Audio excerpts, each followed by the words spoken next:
Fahameraba-tsika jereriavin-drahitra tsy te alatsinainy maraina fa valin'ny volana jolay ity a. Manona fahasoavan'ny tompo amintsika jereriavy izay manaraka izao fandaran'izao ihany koa. Lo andirantsika ny amin'ny mofinainan'io dia vavaka sika. Enay tsara andezin-danitro, lo velom-pisaoranao izahay noho ny amin'ny fitahinao sy ny fitantananao anay. Misaotra ray fa mbola nomenao tompo-taona indray izahay dia ny tombonandro mba ahafahanay mandray fahasoavanao. Ireny tokoa ianao hiasa amin'ny fiainanay ka isan'andro dia mba hitombo finoana aminao tokoa anay izahay. Anaran'i Jesosy, amen. Lohatenin'ny mofinainantsika androany dia manao hoe mahita izay tsy hita. Nalaina amin'ny Hébreu 2:17-7 manao hoe finoana no nandaozany any Egipta ka tsy natahorany ny fahatezeran'ny mpanjaka fa naharitra toy ny mahita an'izay tsy hita izy. Amen. Nanana fahatsapana lalina ny fanatrehan'Andriamanitra Mosesy, nijery lavitra nahatsinjo ny fotoana hahatongavan'i Kristy amin'ny nofo izy, ary koa nahitany Kristy tamin'ny fomba manokana nitaratarana ny zanak'Israely tamin'ny diany rehetra. Zava-misy ho azy Andriamanitra, nibahana mandrakariva tao an-tsainy. Raha nitoerin'ny olona izy na niatrika loza sy nizaka fanaratsiana noho ny amin'ny Kristy dia nizakainy tsy tao anatin'ny fiambahambana mihitsy zany.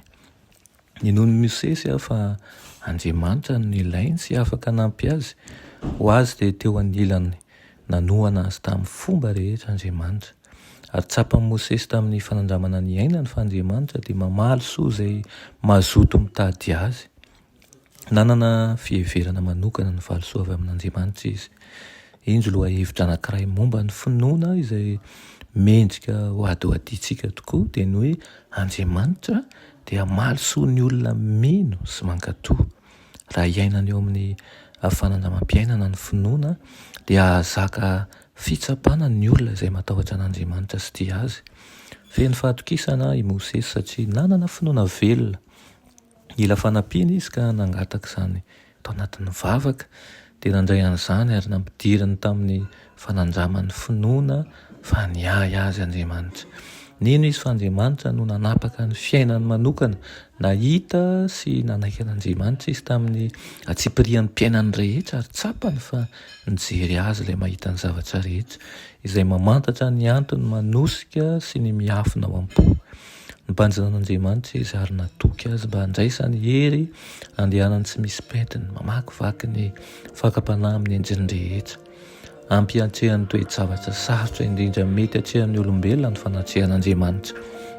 Tsy hoe nisaintsaina fotsiny momba an'Andriamanitra Mosesy fa ahitana teo anoloany mandrakariva Andriamanitra. Tsy niala teo imasony naovinana ny endrik'Andriamanitra. Nahitan'i Jesosy ilay mpamonjy izy ary tena nino tokoa fa nisaina ho azy ny fahamarinan'ny mpamonjy. Tsy toy ny fanaony anjoanjo no fiheveran'i Mosesy ny finoana fa tena zava-misy finoana toy izany ihany koa no tena ilaitsika. Finoana mahazaka fisedrana. Impiripiry moa isika niraisin'ny fakapanahy satria tsy maharitra mifantoka amin'i Jesosy ny fijerintsika. Ny irina dia mba hifantoka hijeren'i Jesosy ny isika. Amen. Ianay tsara andrezan-danitro, mbola faly izahay, misaotra sy mideranao.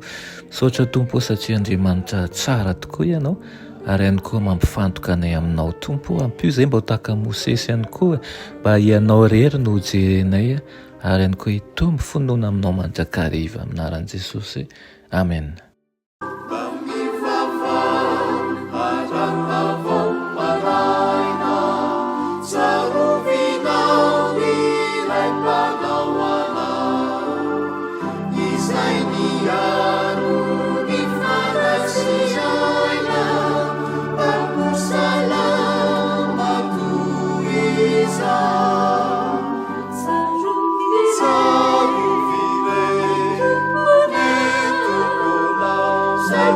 Yeah.